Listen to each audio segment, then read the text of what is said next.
Salut, j'espère que tu te portes bien. Est-ce que tu te demandes quelle est la différence entre un coin et un token? Plusieurs personnes aujourd'hui qui se lancent dans les crypto-monnaies entendent coin, token. C'est quoi la différence en fait? Un coin, c'est basiquement une crypto-monnaie qui a sa propre blockchain.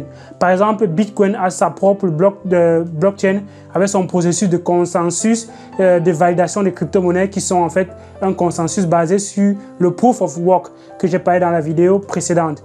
Et on a aussi des blockchains telles que la blockchain Ethereum qui propose un écosystème où il y a des smart contracts, où il y a des applications décentralisées. Et donc, basé sur ces deux exemples, on va voir que Bitcoin est un coin et Ethereum est aussi un coin parce qu'il a sa propre blockchain.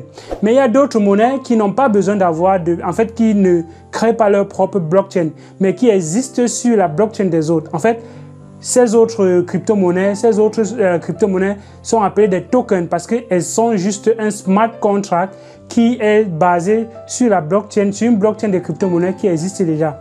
Donc, l'écosystème Ethereum aujourd'hui permet donc à d'autres crypto-monnaies de voir le jour. Et ces crypto-monnaies seront appelées des tokens. Donc, on a plusieurs crypto-monnaies aujourd'hui qui sont juste des tokens parce qu'elles sont basées sur la blockchain d'une crypto-monnaie. Donc, ils vont juste créer un contrat et ils vont, par exemple, proposer un certain nombre de choses et de services dans leur contrat, ou bien ils vont développer des applications basées sur la blockchain.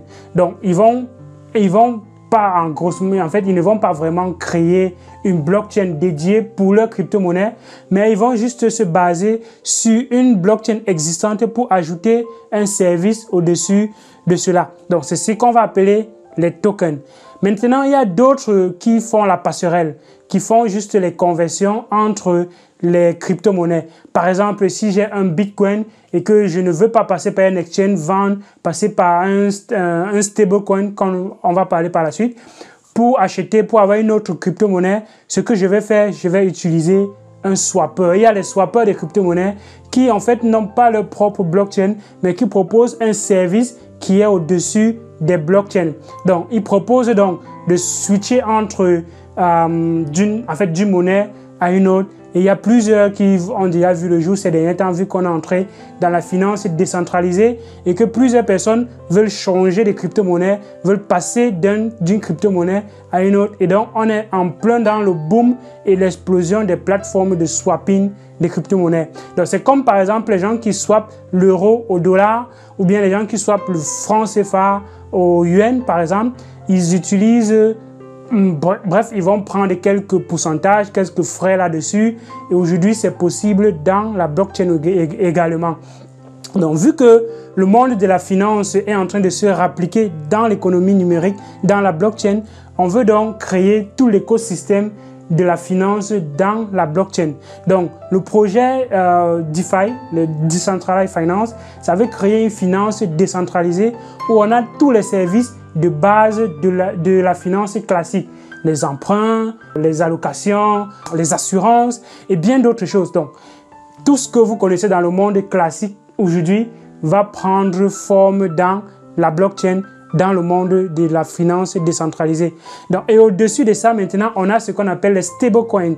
Les stablecoins sont en fait des crypto-monnaies qui sont basées sur l'existence d'une monnaie physique. On a par exemple USDT. USD, c'est déjà dollar et T, c'est pour Tether.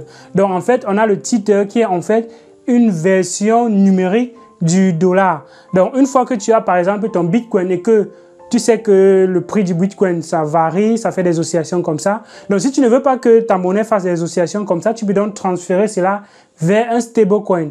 Donc, qui est à peu près garanti que le coût de ce stablecoin est le même que la monnaie sur laquelle c'est adossé. Donc, on peut créer des versions numériques de l'euro, par exemple, ou on peut appeler EURT, c'est juste un exemple, on peut appeler n'importe comment, mais il y a des monnaies qui sont dédiées à être stables.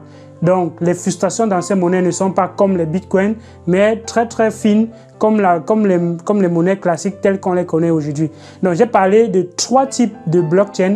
J'ai parlé des coins, tels que tu les connais, Bitcoin, Ethereum, qui sont des coins. J'ai parlé des tokens et j'ai parlé maintenant des stablecoins. Donc voilà grosso modo les 3 catégories de coins qu'on a dans cet écosystème, dans la blockchain, dans le monde des crypto-monnaies. Voilà en gros ce que tu as besoin de savoir. Donc, toi qui te lances dans le trading, tu as besoin de connaître les stablecoins parce que avec les fluctuations du marché, tu as besoin de convertir, en fait, de passer d'une monnaie qui fluctue beaucoup à une monnaie stable. Si tu as besoin de convertir une crypto-monnaie à une autre, sans passer par les plateformes de trading, tu peux donc le faire avec ces projets-là qui ont déjà vu le jour, ces projets de swapping. On a Uniswap, on a DEX, on a Binance Swap, on a bien d'autres choses qui existent déjà qui te permettent de swapper une monnaie à une autre. C'était Elvis Conjo d'ici à la porte, bien égal, la business attitude. À une prochaine vidéo. Ciao.